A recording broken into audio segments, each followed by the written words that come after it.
Question and answer session will last for around, let me see the time, for around 10 minutes or around 15 minutes, inshallah. 10 to 15 minutes, inshallah. Any of you brothers have Vaseline? Any of you have any Vaseline? Anybody got any Vaseline? You know, lip gloss, my lips. Anybody? It's not a feminine thing to have Vaseline. I would request that, inshallah, all the questions put forward, please try to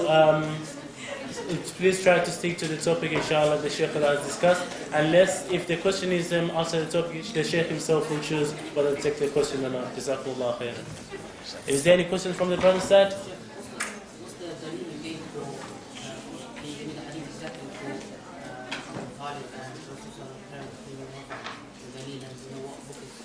The dalil for Abu Talib? The brother wants to know, and that's a good question. We love those types of questions. When a person makes a claim about something, we should ask them, where's the dalil? Why are you saying that? So he wants to know what's the proof that Abu Talib is in the hellfire. Number of proofs. One of them is the statement of Allah in the Quran, إِنَّكَ لَا تَهْدِي مَنْ أَحْبَبْتَ وَلَكِنَّ اللَّهَ يَهْدِي مَنْ يَشَاءُ. Ya Muhammad, you do not guide those who you love, but Allah guides whoever He wants to guide. This ayat was revealed because of Abu Talib. The Prophet became sad when his uncle died on kufr. He died on kufr. He'd tell him, uncle, say La ilaha illallah. He didn't do any other ibadat. Just say La ilaha illallah. I'll take that word and I'll argue with Allah for you. Yawm al-Qiyamah, make shifa for you. He looked at Abu Lahab. He looked at those other kuffar. And he was afraid of their censorship. They say to him, you're going to change the religion of your forefathers? So he didn't want to be the odd man out. He said, no, the religion of my forefathers, and he died. Rasulullah became sad. Allah revealed this ayat, you do not guide those who you love. Allah guides who He wants. Showing him he wasn't guided. As for his mother and father, in Surah at-Tawbah, there is an ayat where Allah Ta'ala mentioned in it, مَا كَانَ لِلنَّبِيِّ وَالَّذِينَ آمَنُوا أَنْ يَسْتَغْفِرُوا لِلْمُشْرِكِينَ بَعْدَمَا تَبَيَّنَ لَهُمْ أَنَّهُمْ أَصْحَابُ الْجَحِيمِ مَا كَانَ لِلنَّبِيِّ وَالَّذِينَ آمَنُوا أَنْ يَسْتَغْفِرُوا لِلْمُشْرِكِينَ وَلَوْ كَانُوا أُولُو الْقُرْبَى مِنْ بَعْدِ مَا تَبَيَّنَ لَهُمْ أَنَّهُمْ أَصْحَابُ الْجَحِيمِ.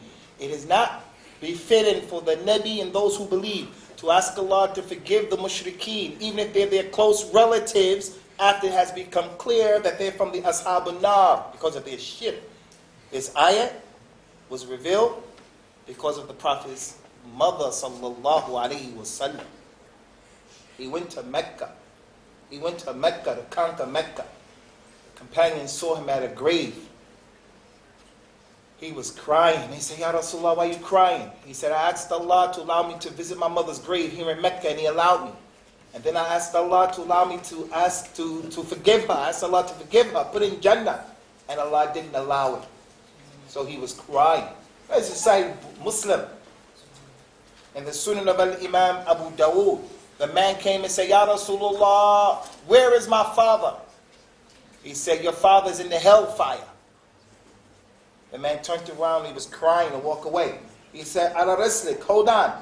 Inna abaka wa abi finnar. Your father and my father are in the hellfire. When the man heard that the Prophet's father was in the hellfire as well, he started smiling and he walked away. As if to say, well, if your father's in the hellfire, you're Rasulullah, and my father, who am I? So he smiled and walked away. All of those are proofs of this particular point, and it's not acceptable for someone to come now and say something else without any dalil. You can ask questions, but how and why is his mother and father in the hellfire when the Prophet wasn't sent to them, for an example? And then there are explanations for that.